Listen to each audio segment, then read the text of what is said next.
people. To my black people, can I see please play the good enough the first time? I thought we played the good enough the first time. Our street shit has got to go. Hey, hey. Oh, oh. This racist shit has...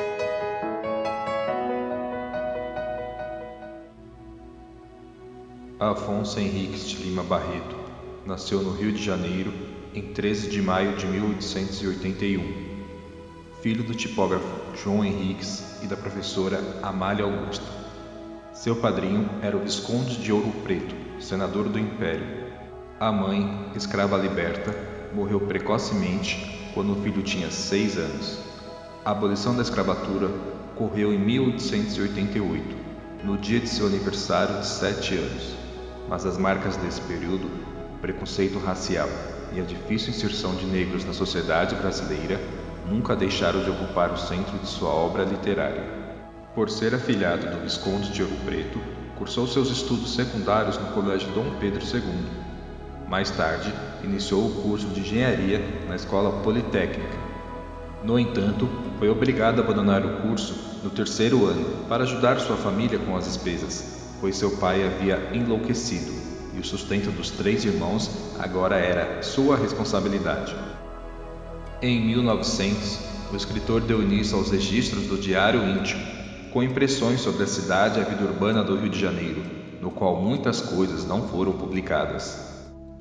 Em 1904, presta concurso para escriturário do Ministério da Guerra. É aprovado e permanece na função até se aposentar. Lima Barreto começa sua colaboração mais regular na imprensa em 1905, quando escreve reportagens publicadas no Correio da Manhã sobre a demolição do Morro do Castelo, no centro do Rio. Consideradas um dos marcos inaugurais do jornalismo literário brasileiro. Em 1907, fundou a revista Floreal, que lançou apenas 4 números. Na mesma época, começa a escrever a primeira versão de Clara dos Anjos, livro que seria publicado apenas postumamente. Elabora os prefácios de 2 romances, Recordações do escrivão Isaías Caminha e Vida e Morte de M.J. Gonzaga de Sá, livros que terminaria de redigir quase que simultaneamente, ainda que este último tenha sido publicado apenas em 1919. Recordações do escrivão Isaías Caminha sai em folhetim na revista Floreal, em 1907, e em livro em 1909, estreando Lima Barreto na literatura. O texto acompanha a trajetória de um jovem negro vindo do interior para o Rio de Janeiro, que sofre sérios preconceitos raciais. A obra em tom autobiográfico é um brado de revolta contra o preconceito racial e uma implacável sátira ao jornalismo carioca. A crítica social paira em um plano psicológico.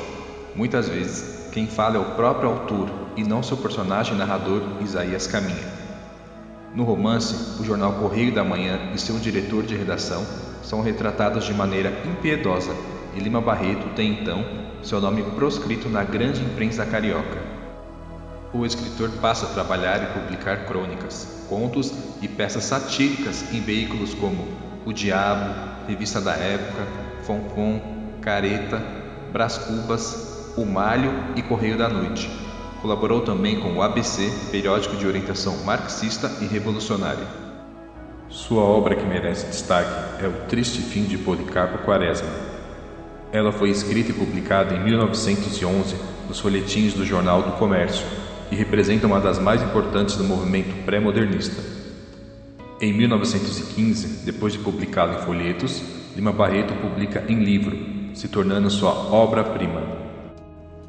Narrado em terceira pessoa, apresenta uma linguagem coloquial e trata-se de uma crítica à sociedade urbana da época, traçando um rico painel social e humano dos subúrbios cariocas na virada do século, além da descrição política do final do século XIX.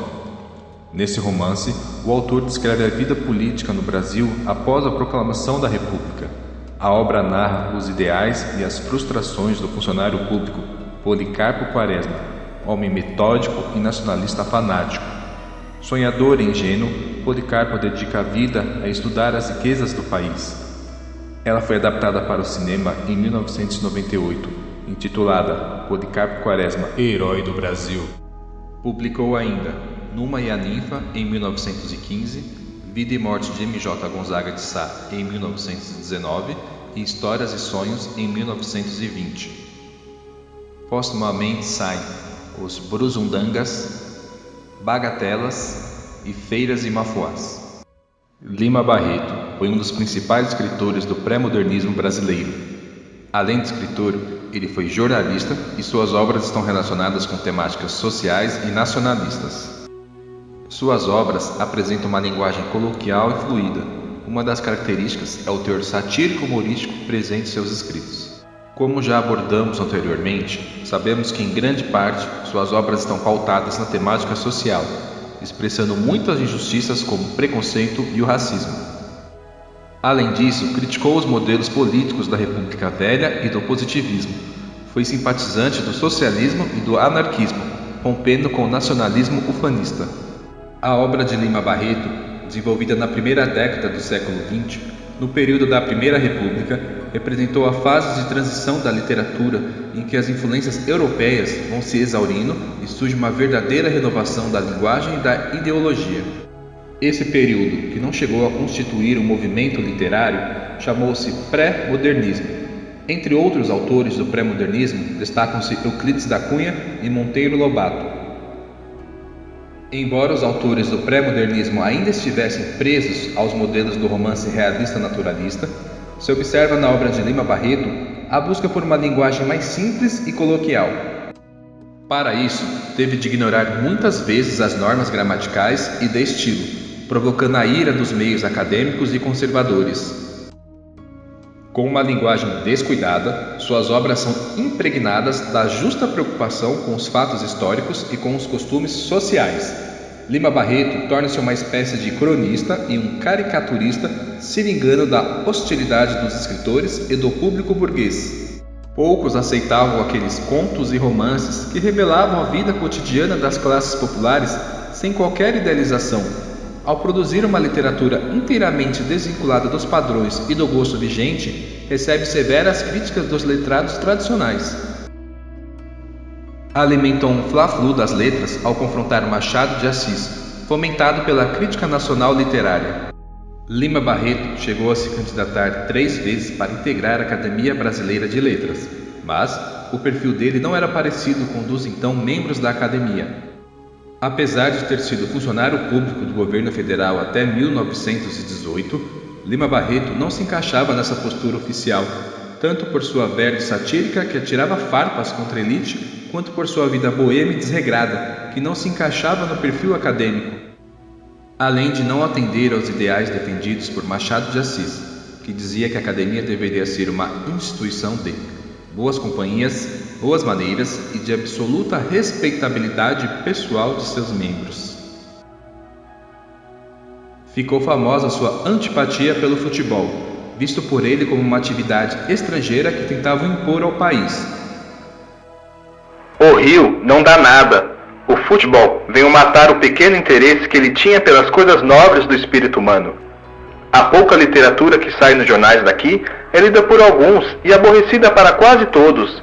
As bibliotecas vivem as moscas, os museus, os concertos, as exposições de pintura, os arrabaldes pitorescos não têm nenhuma frequência, mas nos domingos e dias feriados não há campo de futebol, por mais vagabundo que seja, onde não se encontre uma multidão. Protestou Lima Barreto. É dono de uma vasta obra. Escreveu romances, contos, poesias e críticas.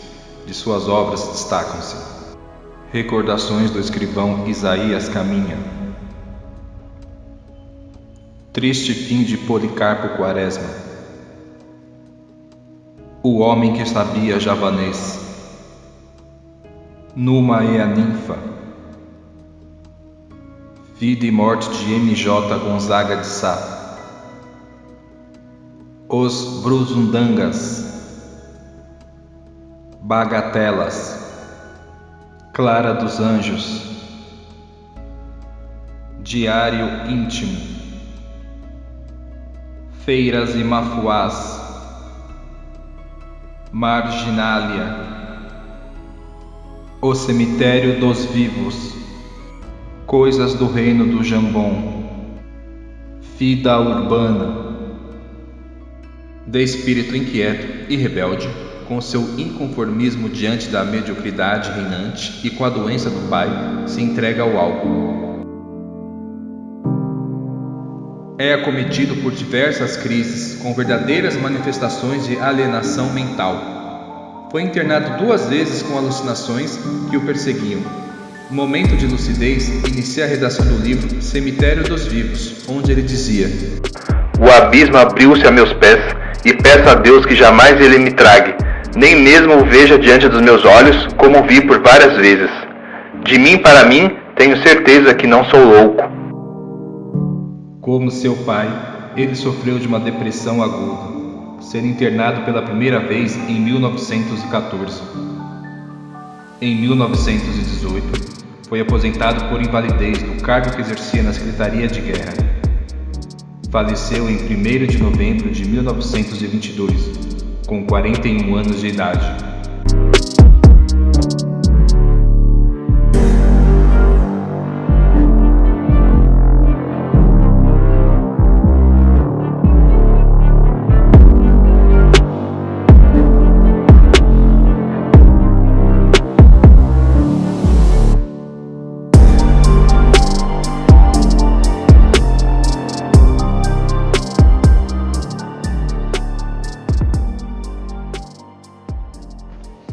Siga na nossa página do Facebook Textos.